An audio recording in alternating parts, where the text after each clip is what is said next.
The country of Turkey sits on one of the most unique geopolitical points on planet Earth, where East meets West, where Europe is divided from Asia, a place where modernity intersects with tradition, and where Christianity meets Islam. With this geographic location comes both challenges and opportunities that have both benefited and plagued empires of the past, and can be seen today reflected in Turkey's international policy. In this video, we'll discuss Turkey's global ambitions and decide whether we should call them a peacemaker or imperialist, because Turkey's positioning is not so straightforward compared to many other countries. And just over the past few months, we've seen Turkey's President Erdogan meeting with many of the world's most important leaders on both sides of the spectrum, as Turkey is involving themselves in many of the world's conflicts. But before we discuss Turkey's positioning, let's try and understand a little bit about the man himself. Recep Tayyip Erdogan.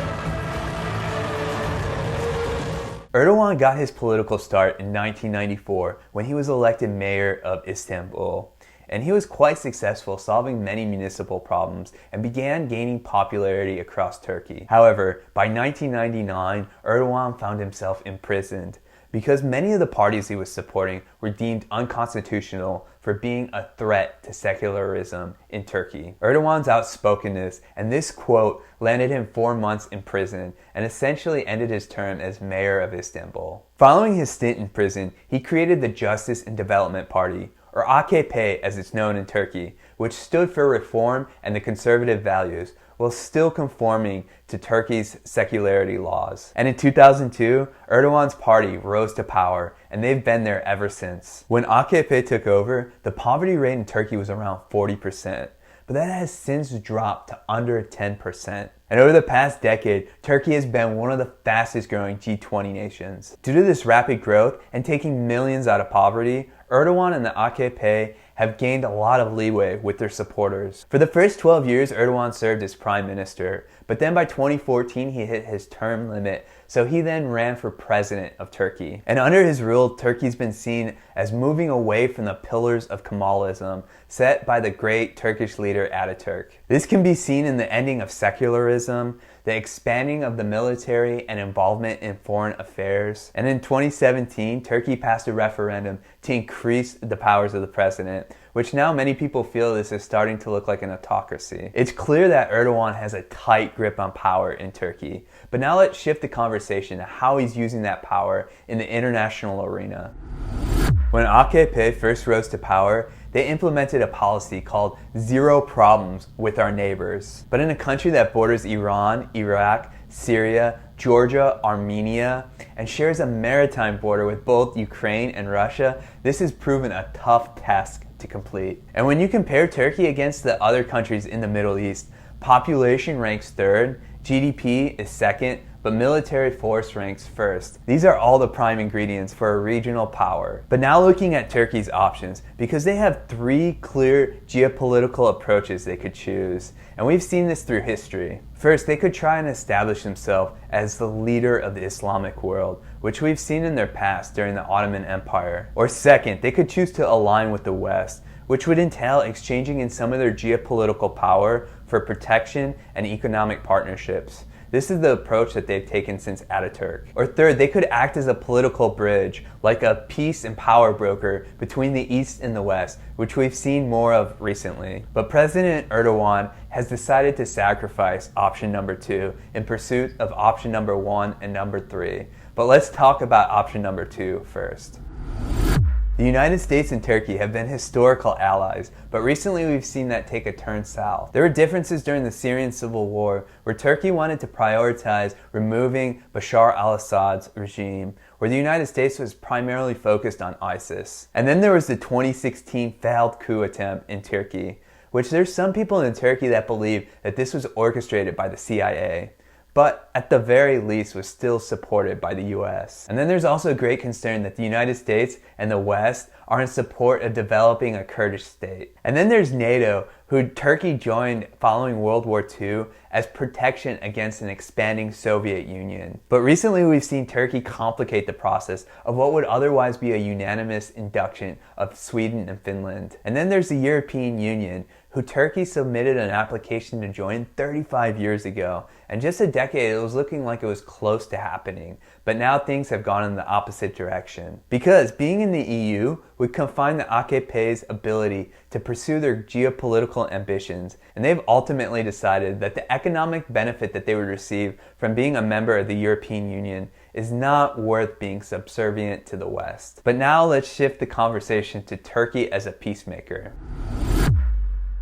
Let's start with the Russia-Ukraine war, because up until recently, Turkey has managed to stay relatively neutral. Well, on one hand, Turkey is strongly against the Russian invasion of Ukraine. They have still yet to take a stance against Russia that the West and Ukraine would have hoped for. Maybe the reason for that is because, in part, Turkey wanted to leave the door open to play the role of mediator between Kiev and Moscow. And we've already seen success with this in the deal that opened up the Black Sea to allow for Ukrainian grain exports. But maybe this is also in part because Turkey has no desire in souring relations with Russia, because through the years, these two have been in a number of proxy conflicts against each other, but have still managed a working relationship. But third, this could also be because Turkey wants to launch a military intervention against Kurdish military groups in northern Syria, a move that they haven't been willing to do without the support of Moscow, who has yet to condone this. And further examples of this peacemaker role was at the UN General Assembly. President Erdogan called for peace in Kashmir, and recently he's met with both Xi Jinping and Narendra Modi. And when considering the four world's largest powers, the collective West, Russia, China, and India, despite the many differences, under President Erdogan, they're making efforts to keep cordial relationships with all while not embracing any. Perhaps this is setting them up to be a political bridge between the East and the West. And on top of that, they've also tried to mediate peace talks between Israel and Palestine. And Turkey was also the first Middle Eastern country to recognize Israel and have diplomatic relations with them. But is it in Turkey's best interest to be a peacemaker? Perhaps because of their geography, maybe it is in their best interest to keep the peace. I mean, war and conflict is always upon their doorstep.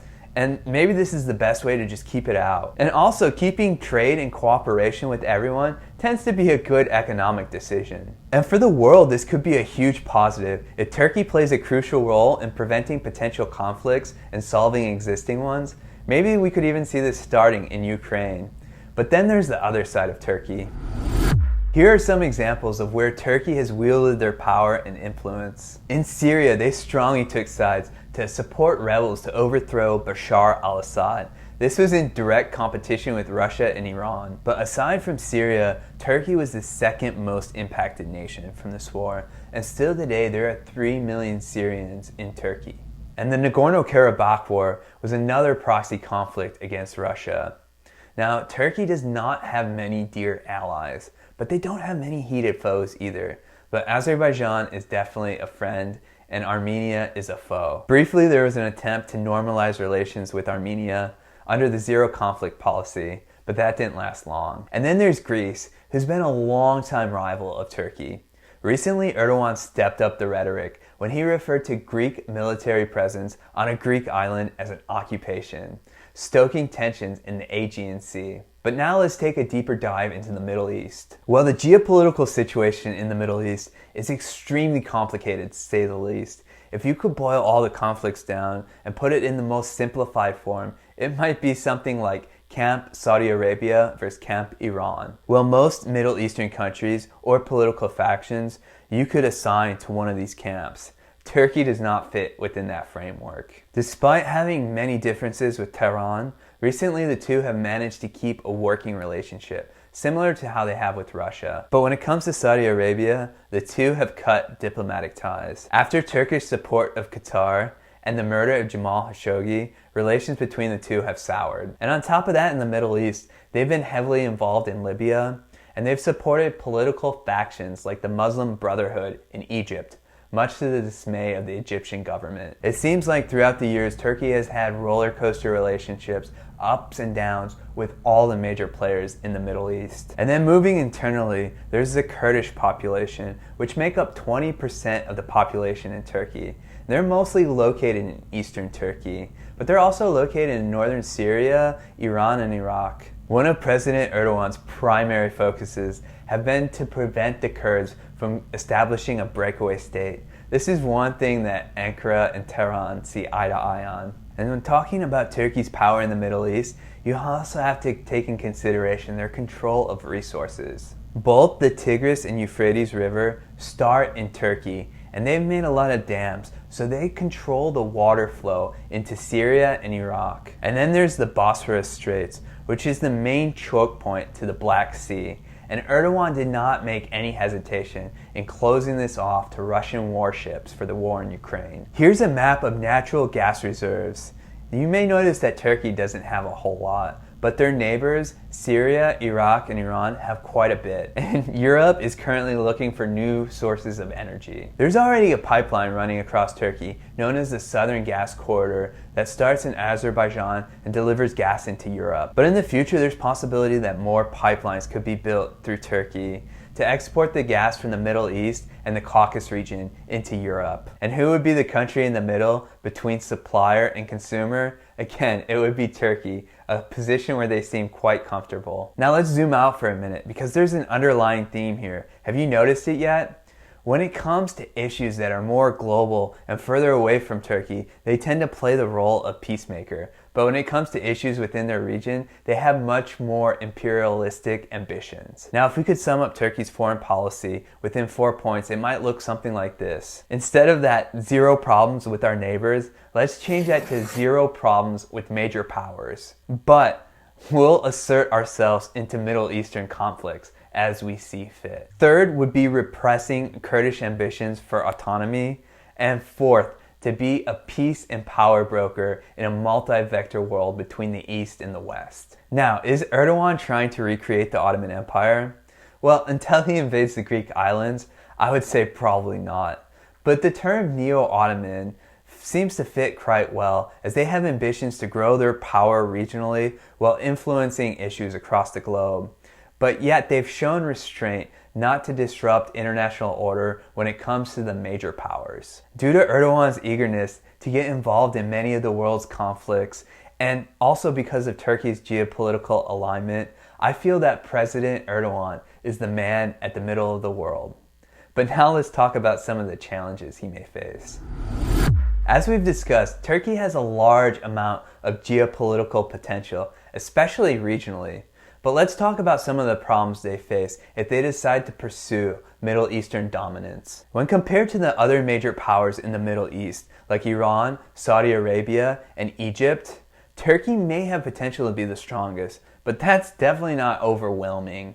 So for them to be the leader of the Islamic world, they would need consistent consensus support to build allies. Because Turkey's on different sides on different issues, they've managed to alienate many of the countries in the Middle East, like Egypt, the UAE, Saudi Arabia, and at times Iran. Another problem for Turkey is they're constantly having to shift their attention between Europe and the Middle East. This is one drawback of their location, where as opposed to Iran and Saudi Arabia, who are constantly solely focused on issues in the Middle East. And finally, if Turkey was actually to establish themselves as the leader of the Islamic world, they would have a tougher time to be viewed as neutral by both the East and the West, which would hurt their ambition to be the political bridge. But now that they're pursuing the political bridge, some of the problems that they could face is that as issues drag on, it will be tougher for them to remain neutral. We're seeing this right now in Ukraine. And furthermore, a lack of any strong alliances could be detrimental, as this will not offer them any protection, and it will be harder for them to garner support to pursue Turkish ambitions. Margaret Thatcher once said, "If you stand in the middle of the road, you are liable to be knocked down by traffic, going in both directions." With that said, I also believe that pursuing both the Middle Eastern dominance and the political bridge are counterproductive to one another. And then there's the problems at home, as President Erdogan is under immense pressure domestically, as inflation has gone over 80% and the value of the Turkish lira is crashing. I made a previous video about this topic. For those interested, I will leave a link at the end. And Turkey is facing brain drain, as many of the young and educated Turks want to leave for better opportunities. And as the AKP holds a tight grip on power, many people in Turkey may feel as if democracy is wilting away. There's potential that Erdogan and his party could struggle in future elections or face more coups like that we saw in 2016. With all that said, Turkey still holds quite a bit of geopolitical power, and as they sit at the crossroads of the world, we should all pay close attention to what Turkey's doing, because whatever hand they choose to play will greatly impact the world of politics. If you enjoyed this video, make sure to subscribe. Upcoming videos will include India, Iran, and more from the war in Ukraine. Thank you for watching.